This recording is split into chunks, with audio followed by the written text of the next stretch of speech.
Primer libro de Samuel, capítulo 14, y vamos a retomar esta vez desde el versículo 47 hasta finalizar el capítulo. Primero de Samuel, capítulo 14, 47 en adelante. Dice así la palabra de Dios.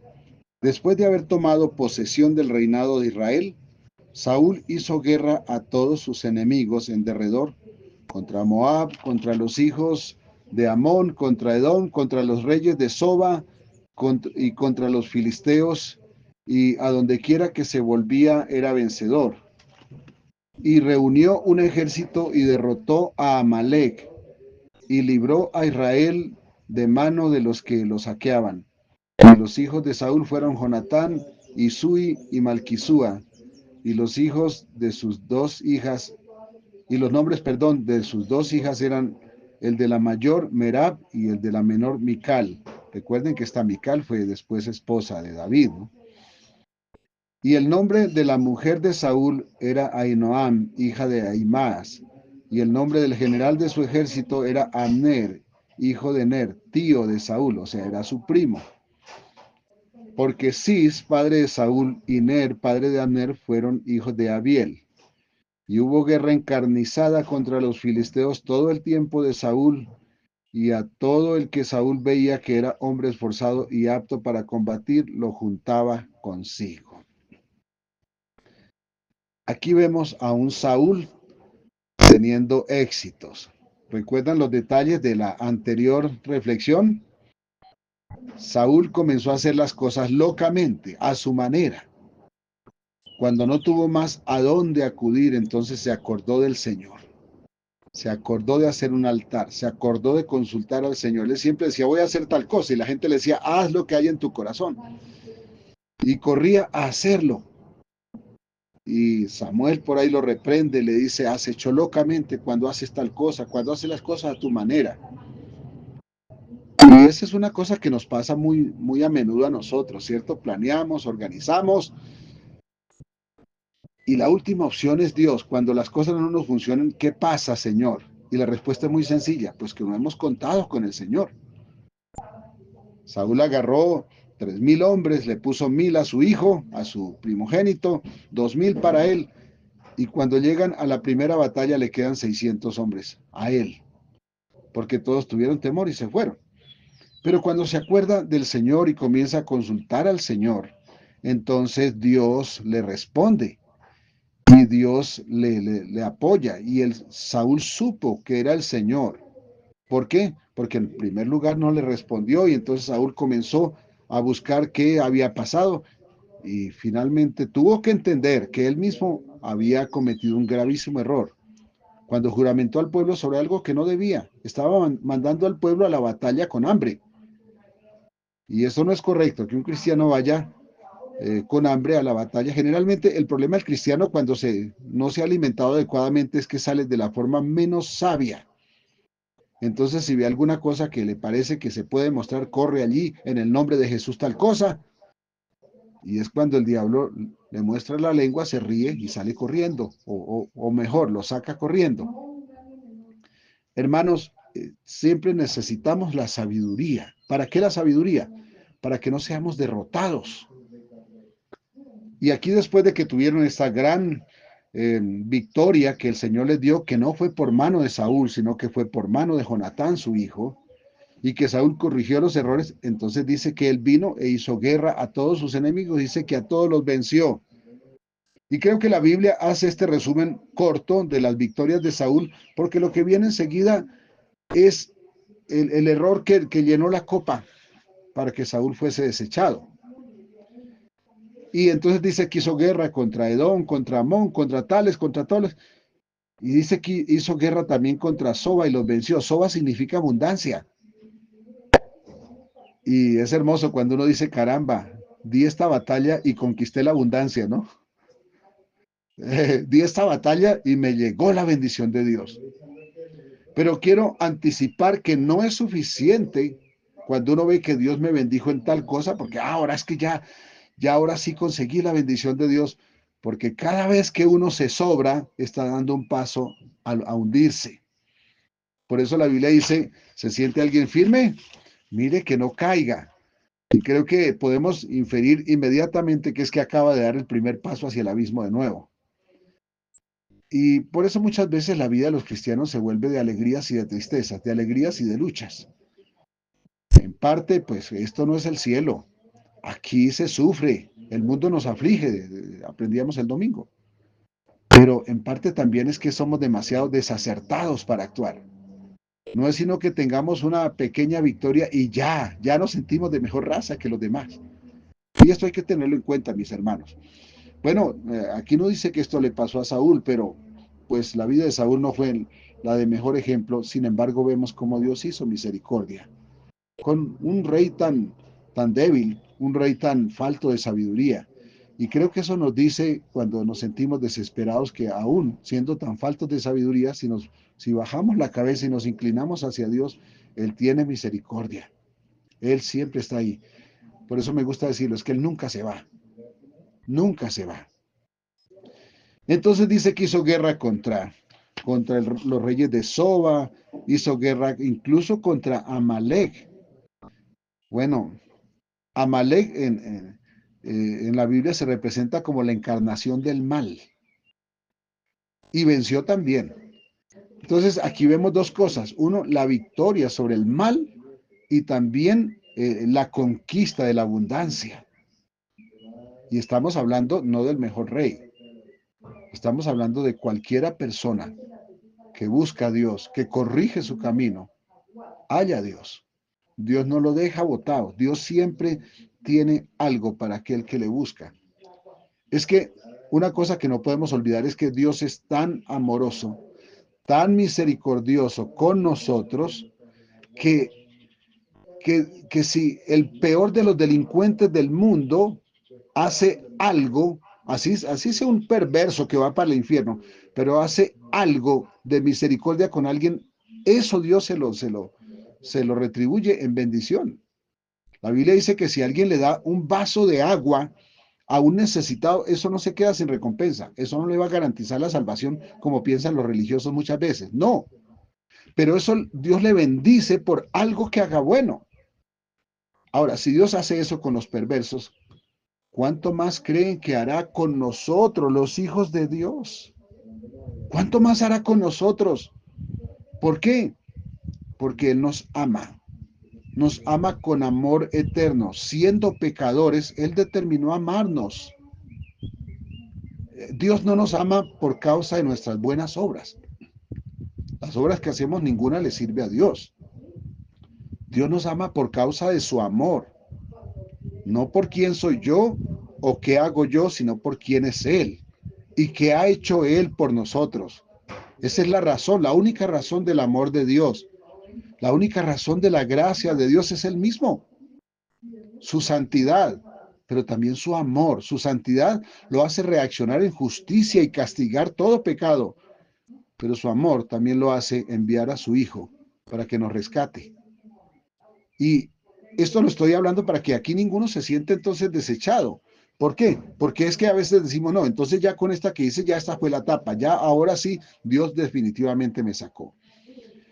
A mí me gusta mucho una posición que toma Billy Graham, el considerado más grande predicador del siglo XX, cuando hablaba de cuando una persona se siente perdida, cuando piensa que ya Dios no va a hacer misericordia.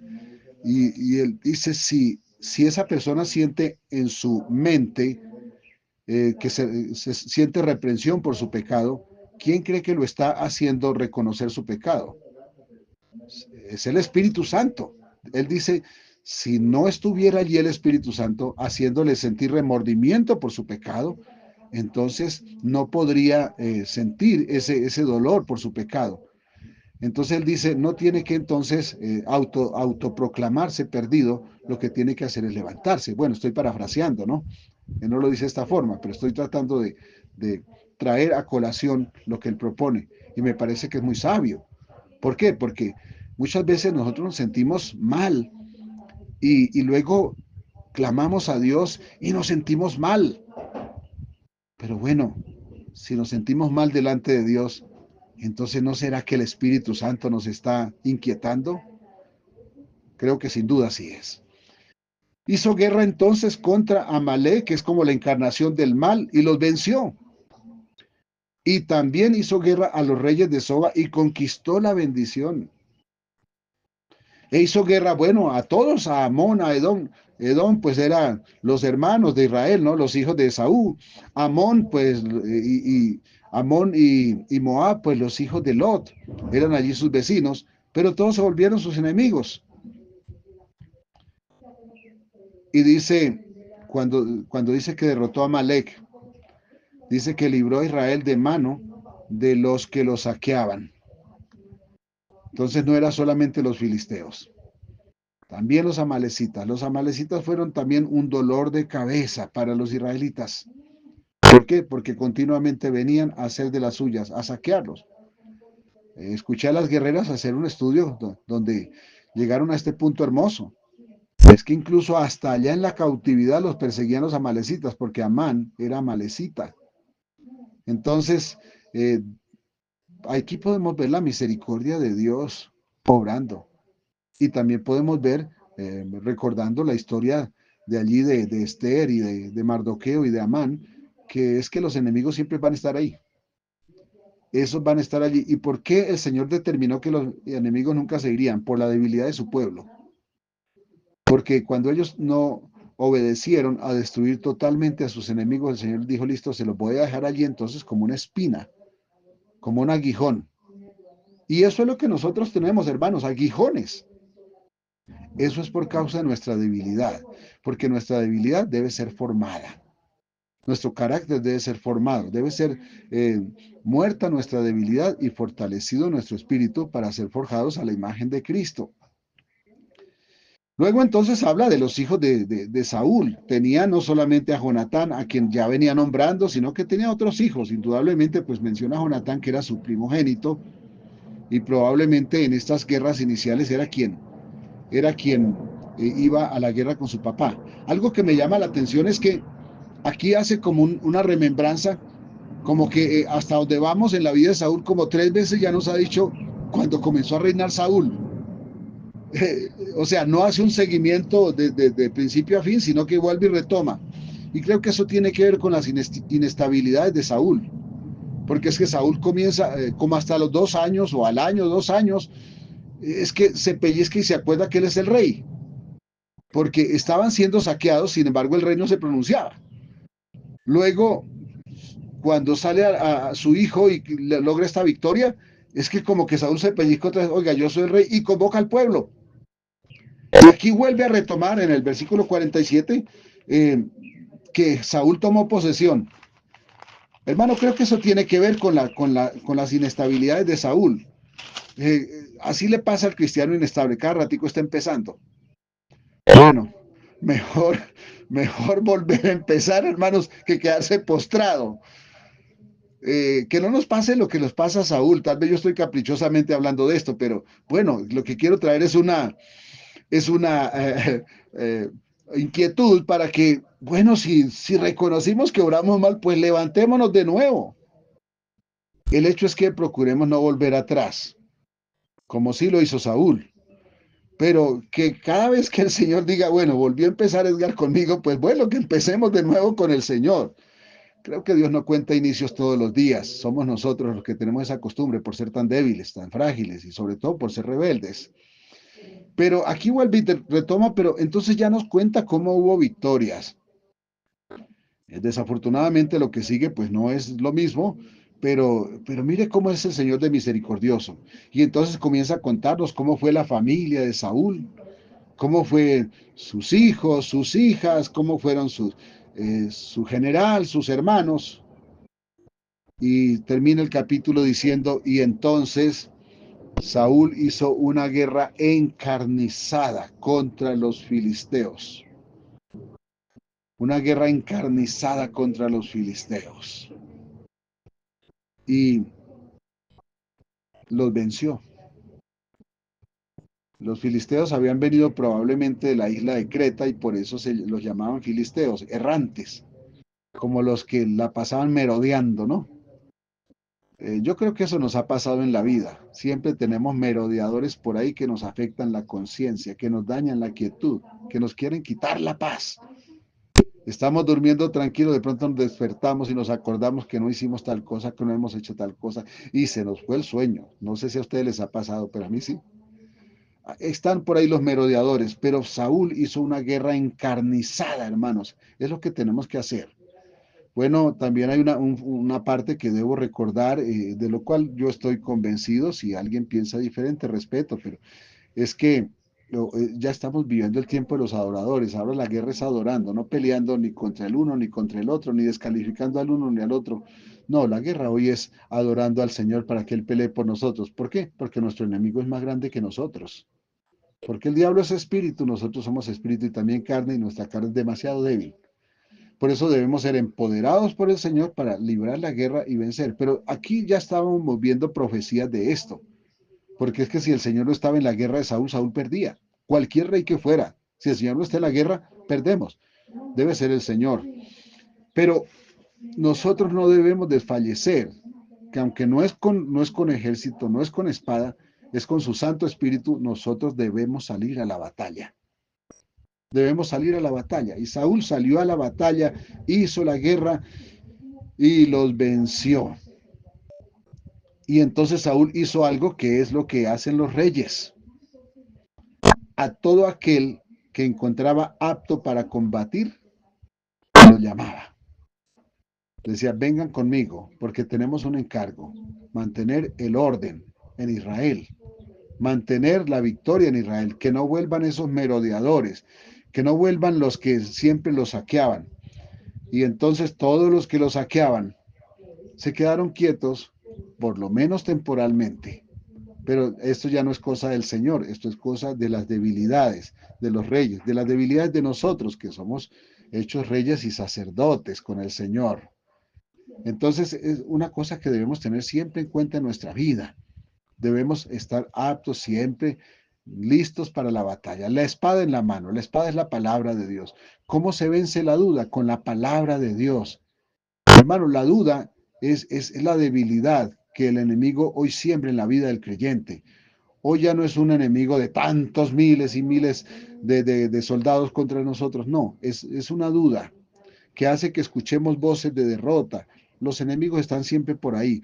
Dios nos habla por aquí, hay otro hablándonos por aquí y haciéndonos tener temor para debilitarnos y terminar dándole la razón al enemigo.